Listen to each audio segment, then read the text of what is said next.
Let's bring in Sky News contributor Kosha Gada. Kosha, Professor Lynch notes that in Britain, their Trump, Nigel Farage, is more likely to be PM than the Conservative leader. He writes, Farage's Reform UK members did not fill many fields in Somerset. They did fill ballot boxes in the May local elections. And he makes an excellent point there. Reform is in many polls coming out ahead of Labor and the Tories. They sure are. It is definitely the ascendant political movement in the UK, starting with Brexit, or actually even before that. This has been a 20-year movement in the making that Nigel Farage has helmed through various positions, and we shall see. Many do think that he is destined to be the next PM. We certainly know, who knows if that's going to happen or not. There's a lot of wood to chop, but we certainly know that the Tories have failed miserably, as have the traditional Republicans in the US and even the Liberal Party over here. They're not offering that alternative that he speaks of in that article very eloquently. And people really need one, because the direction and the center of gravity of the culture for so long was just getting more and more bizarre, drifting the whole country, the whole culture, the whole system more and more to the bizarre left, not even the moderate left. And sometimes you need a snap, like a boomerang, back in the other direction. And Farage certainly seems to be providing that more than anybody else in the UK. Well, yeah, let's stick with the US now. And you'll recall in April when the media were having an absolute meltdown, blaming Donald Trump for destroying the economy with his tariffs, crashing the stock market. Out front tonight, the breaking news, a wipeout. $2.5 trillion today gone in the rout on Wall Street in response to Trump's trade war against 185 countries. Well, the news is all good now. The S&P 500 is at a record high. But Kosha, have a look at how the media is reporting it. Let's have a look at the New York Times first. They just can't help themselves. Even the good news is presented in some sort of a negative light, talking there about Trump's turmoil. But the reality is that despite what the experts told us about these tariffs being enormously inflationary, about them crashing the share market, crashing the economy, that has not been the experience thus far. It has not. I think the S&P is something shy of 3 percentage points above where it was on Inauguration Day. Granted, it did go through a lot of volatility, big downward swings and upswings, but it's generally normalizing as people are getting used to Trump 2.0.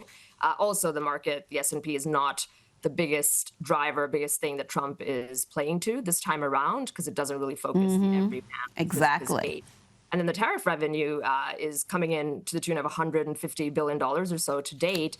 And predictions ranged from about 300 to 500 billion per year that would come from this, the external revenue service, as Trump branded it. So we're about 1/3 to 1/5 of the way there already, if you believe those estimates. And you're absolutely right. It did not trickle down into mass inflation on every good everywhere, maybe a little bit here and there. But by and large, the markets and the supply chain tend to absorb those increases before they pass it on. It's not a straight line pass through to the American consumer, because the American consumer market is the most valuable, desirable market in the world. That was Trump's thesis. It had never been tried before in modern economic times. He's trying it, and it seems to be working. Well, let's hear a little bit more about the billions in new revenue coming in through these tariffs. Some 121 billion so far. Here is CNBC. How much we've been collecting in revenues. And I did this in part because Wilfred's here and he can talk about the UK trade deal. But just this is the monthly numbers. And they have gone up a lot. June is actually set for another big increase of 27 billion. That is money coming into U.S. coffers from tariffs. We are collecting a lot of revenue. So far, guys, $121 billion has flowed into the U.S. government since the start of the fiscal year. And that is, in the eyes of Americans, a big win, Kosha. Trump was elected on an America First platform, and this is precisely what he said he was going to deliver. I still remember, because it was only a few weeks ago, the enormous meltdown. We saw it right here in Australia. Every so-called expert saying that this is economically irresponsible, it can't work. And yet it is working, and pretty much as he explained it would. 100%. I think the fall from grace of so-called experts has been second to none in recent times on everything. And something like basic economics or just modern economics even is not something that there can be an expert in, because it has never been tried in this way, at least in the last half century, if not longer. There have been some examples here and there, like Ronald Reagan was charging tariffs on the motorcycle category to save Harley Davidson, which he did do. But by and large, it was never done in this way. And Trump has been talking about it for 40 years, well before he entered politics. He now has the bully pulpit. He's done it. And the principle, again, is simple, that the most desirable consumer market in the world is the US. If you want access to that market, you've got to pay a toll on the way in. And it seems to be working, and at least that CNBC journalists seem to be pretty measured and even-keeled about it, and maybe even a little bit pleasantly surprised. Now, the White House has announced that President Trump will be in Florida for the opening of Alligator Alcatraz. Yes, that's what we're calling it. Here is White House Press Secretary Caroline Leavitt. On a scheduling note, tomorrow, President Trump will travel to the great state of Florida to attend the opening of a new illegal alien detention center located at Dade Collier Training and Transition Airport alongside Secretary Kristi Noem, Governor Ron DeSantis, Congressman Byron Donalds, and other state and local leaders. We hope to see many of you there. The facility is in the heart of the Everglades and will be informally known as Alligator Alcatraz. Kosha, what do you make of Alligator Alcatraz? I can't imagine too many Democrats going and protesting on its gates. It sounds pretty ominous.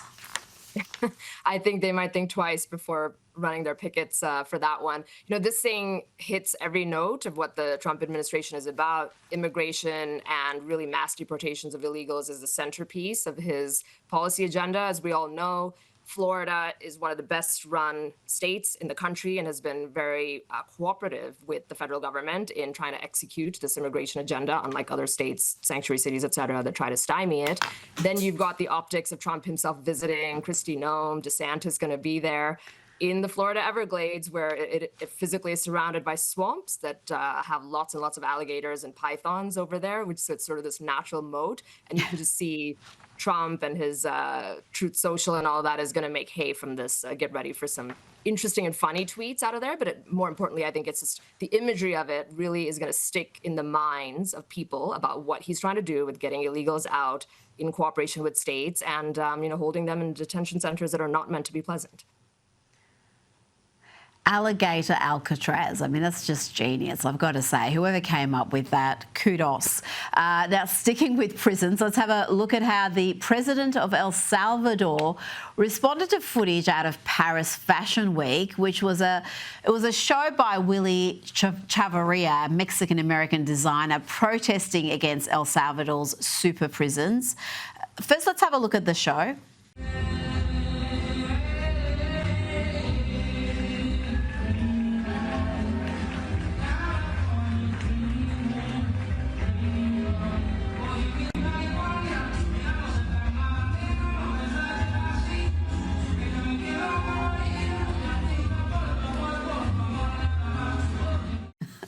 And here is how the president of El Salvador, Nayib Bukele, responded. He wrote, "We are ready to ship them all to Paris whenever we get the green light from the French government." He doesn't mess around, Kosha. And it's no denying the Western media, all the activist class, the academics hate what's happening in El Salvador, but he is enormously popular, possibly the most popular leader in the world right now. Mm-hmm. Huge approval ratings of like 90%. He got reelected resoundingly the second time. His prison, super prison as it's called, is famous around the world. The U.S., obviously, the Trump administration has even had contracts with him to send some of those deportees to him. He's also cut from a different cloth of this new form of leader, whether it's him or Javier Milei or Trump or Farage, as we discussed. They're different, but they basically, they're sharp-tongued, they're quick-witted. They don't take any of this nonsense from the media. They reframe the narrative and flip it around very effectively, and they're tough in terms of their governance policies, and he certainly exemplifies that. Kosha Gada, always a pleasure. Thanks for your time tonight.